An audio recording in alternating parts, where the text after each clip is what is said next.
It's not the first, it's not the second, but it's the third deer that presents itself, that wants to give up their life for the families, and they decide.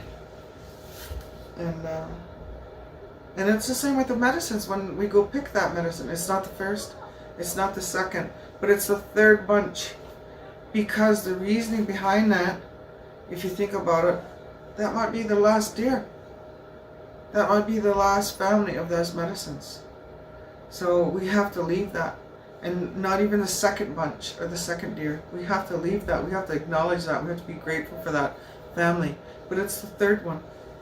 And we don't go all greedy and get like 50 deer and bring them in, or 100 fish and bring them in.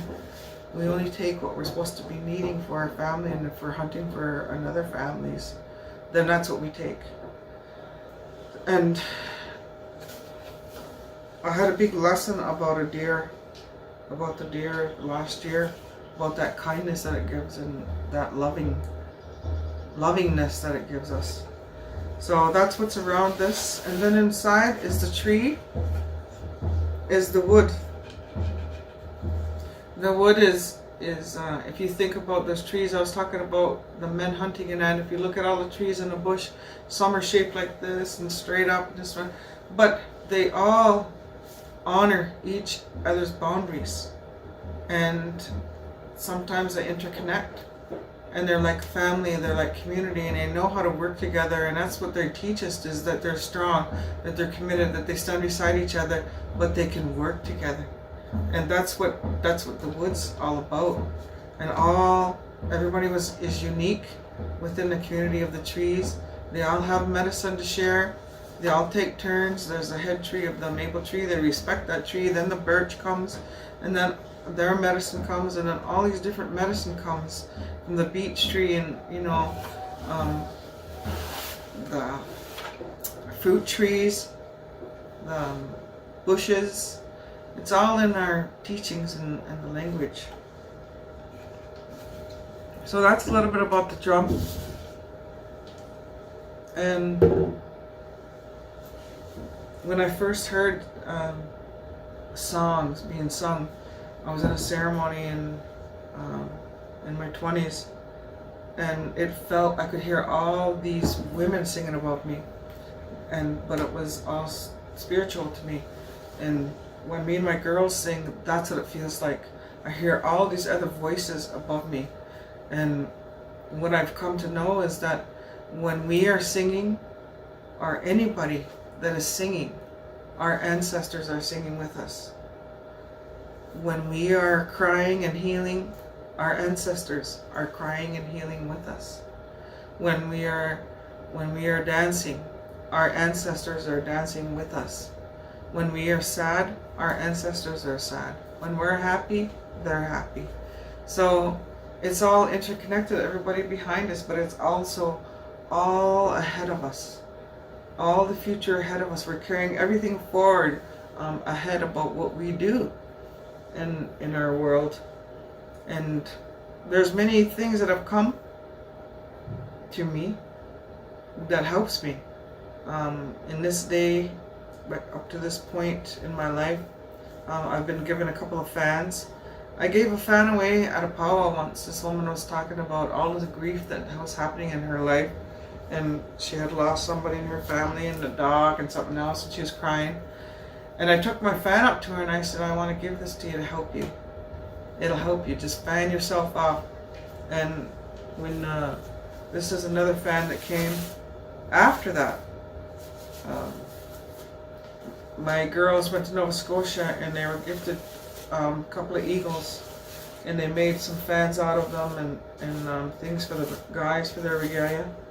And this is the fan that I was gifted, and it feels like a great big thunderbird when I use it, and I love it. And I haven't given any way of this one, but my other fan is just like skinny, because I've taken so many feathers out to give people. When I'm working with people, sometimes I see that they need eagle feather to help them carry on, so I'll give them one. I'll gift them one, and to help them on their path.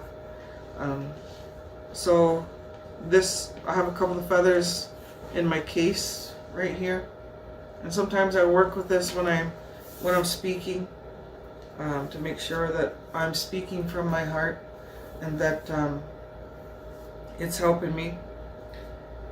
And I use it for my smudging, I use it to clean me off, or maybe even the kids, to help them.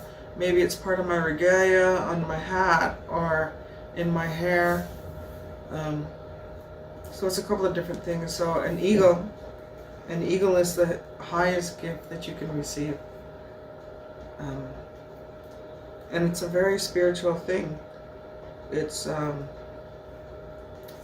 eagle is said to have can reach the Creator at the highest level, the only animal that can. And at one point, even, Creator was going to end the world, and who begged him not to is the Megasi, is the eagle, and begged him not to destroy the world and start over again, because the eagle had faith in the people that they did remember the original instructions and that they were praying. And so the eagle asked for 4 days to go and check. So for 4 days, the eagle would fly and look upon the land early in the morning, looking for that family. And at noon, come down and look for that family, or for someone that remembered. Or just before sunset, go upon the land and look and see who was praying, who was asking, who was giving their gratitude. Just like when you wake up in the morning, who's giving their gratitude at night, or the morning, or noon. And for the first day, the eagle didn't find nothing and returned to Creator. He said, I didn't find anybody.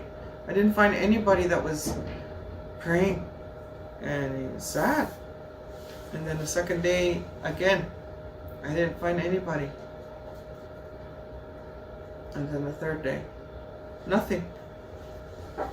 Didn't find anybody on the third day. So he didn't give up, and he went out on the last day. And guess what he found? Just breathing some rosemary in here right now. On the fourth day, he finally seen something, and early in the morning, he goes out and looks, flies down, and he sees a family. He sees a mom and a dad and a little one. And they're all standing there like this. They're all standing there with their tobacco in the hand by the water's edge. And he was so excited he could hear the words that they were saying, and took the words up to Creator. Because remember, this is the only animal that can take those words up to Creator. And he said, I found a family. I found a family that was saying these words, praying for the people, praying for the land, praying for their families. Now, I don't want you to destroy the earth and start over. So the Creator agreed, because the eagle found his family. So when I think about that story, I think about it only takes one person to make a change. It takes one person. Sometimes that person feels alone, feels isolated, feels like the black sheep, feels like giving up, but they still persevere because they believe in what they're doing. And it just takes one person to make change. It doesn't take a group sometimes. So I think of that when I feel that way. And I think of that when I think I'm the only person that believes in what I'm doing. So that's part of the story of the eagle feather. And there's one song that is sung, and they talk about it as I can see the eagle, I can hear the eagle comes down into my heart.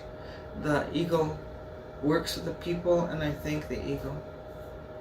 And if we got time, I think it's like 35 minutes left on here, and I just wanted to do a little bit more on this. Sometimes when I'm working with people, I use cards.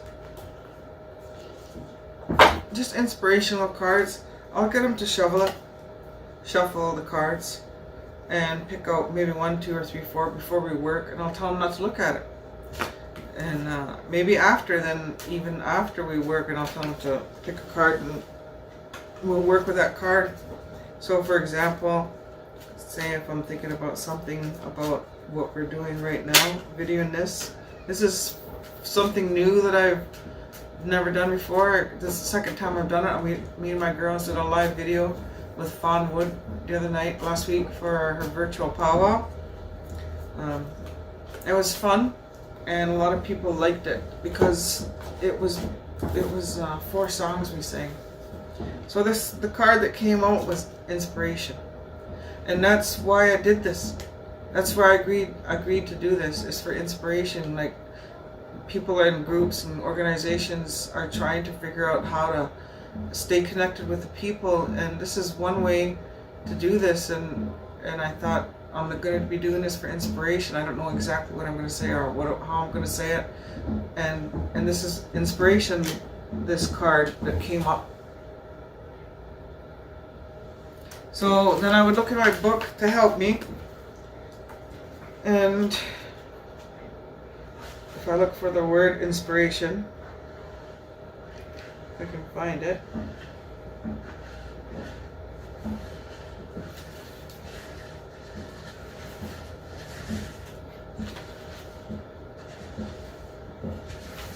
It says, I am inspired by the beauty that surrounds me. The word inspiration means breathing in. To be inspired, you need to breathe in the energy of the universe to expand your awareness of the world around you. So I talk a lot about breath. So every time we breathe, we're taking in the energy of the things around us in the universe. So take a deep breath and exhale.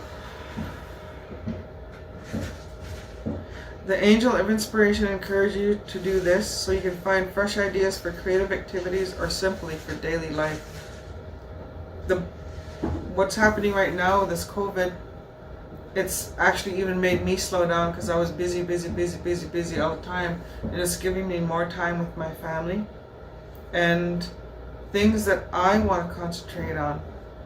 I was on this online herbology course. I was like pushing that aside. I'm trying to create a traditional indigenous parenting program that's more concentrated. I was just finishing a course with McMaster with students,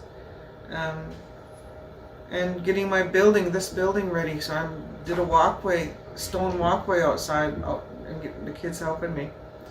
The best place to seek this energy is in nature. If you feel the need to kindle your imagination, find a garden or other peaceful place, sit down and relax. And that's the other thing. I got dirt to come in so that we could plant our gardens again, and bigger gardens. Breathe deeply and let go of any tension. Focus on the plants, the flowers, the animals around you. Ask the angel of inspiration to enhance your sense of all colors, textures, and sounds. You will be amazed at the richness of your perceptions, and your thoughts will take wing. So I use a couple of different books, and that's what I mainly use them for, is inspiration. And they're usually right on. I'm not picking the cards, they're picking the cards. And we just talk about it. We just have a chance to communicate what they feel, what they think about it. And then the other thing I wanted to share with you is this. This keeps coming up. A crop circle came back in my field, our family's field, 20 years ago, and it talked about my brother measured everything. Everything was designed within a braiding of the wheat.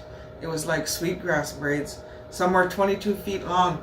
It was 320 feet long, the biggest in the world.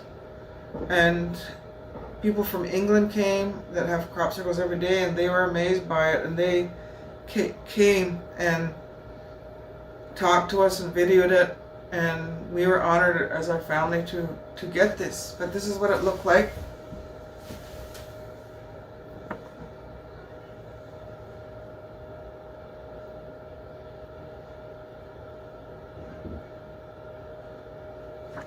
And those three particular circle at the beginning talks about reminders that we are indigenous people that follow natural law, universal law, and cosmic laws and properties. So that's universal law, natural law, and cosmic laws and properties. The rectangle represents the longhouse of each indigenous nation. It doesn't represent a longhouse per se like the Six Nations, but a longhouse is people where they gather. The next one is that circle. It talks about the medicine wheel. It talks about the Sundance ceremony, which we did have back there for 4 years, and it looks like the peace sign, and it looks like a cross representing physical change that leads to a higher spiritual level. So that circle is can apply to anybody, any race of people. And the other part is the timeline of when a doorway will be open and the star people will be more aware of them walking among us, which is the star people, which is our ancestors. And then the next one is a circle, represent our reborn earth. And then on top of that is this, as a person on top of that eyeball, and there was a 7-pointed star in that eye, which we lifted up and put in 1,500 bags and distributed them by talking about this crop circle over the last 20 years. They're all gone now. This is the other symbol that was in the other field, because we had that place open for 3 weeks, and we let people walk around and look at everything, and then we saved that, and we never did any agriculture on there. But then we did the Sundance ceremony, and it's still there, and I do the fasting in the spring and the fall there, which I'll be going out next week to do. This is the other symbol that was in the other field.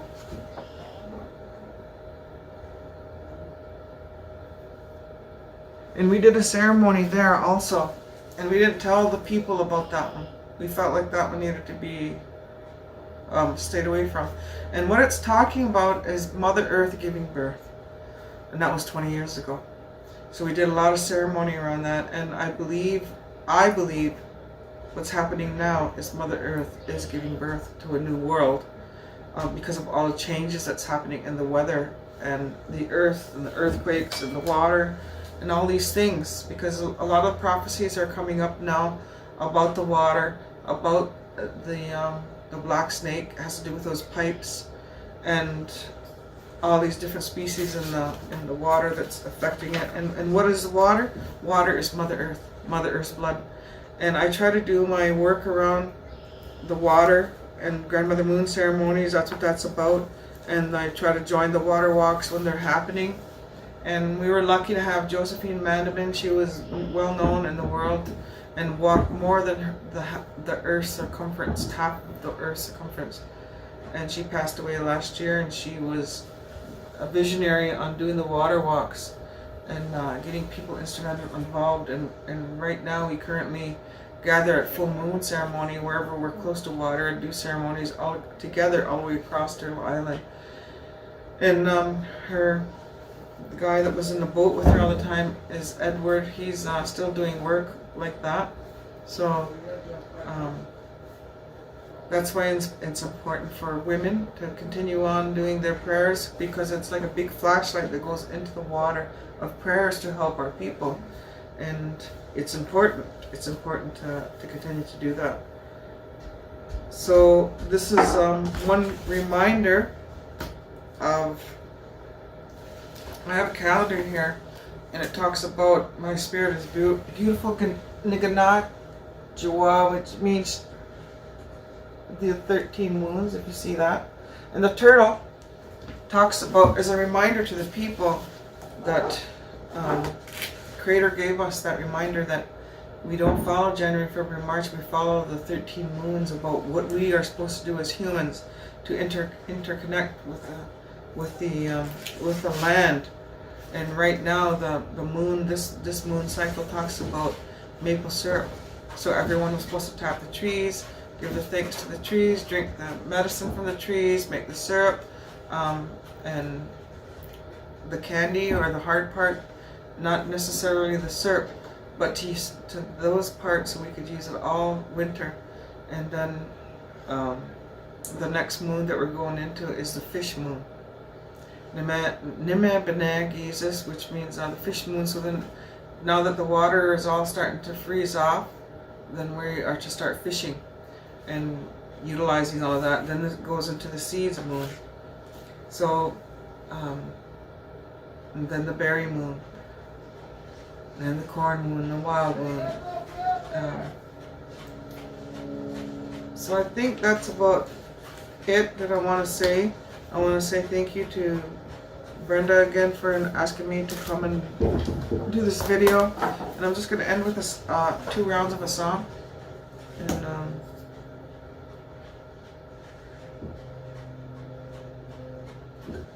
I'm going to end with a water song, and it says, I love you, I thank you, and I respect you.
Miigwech and Yahweh.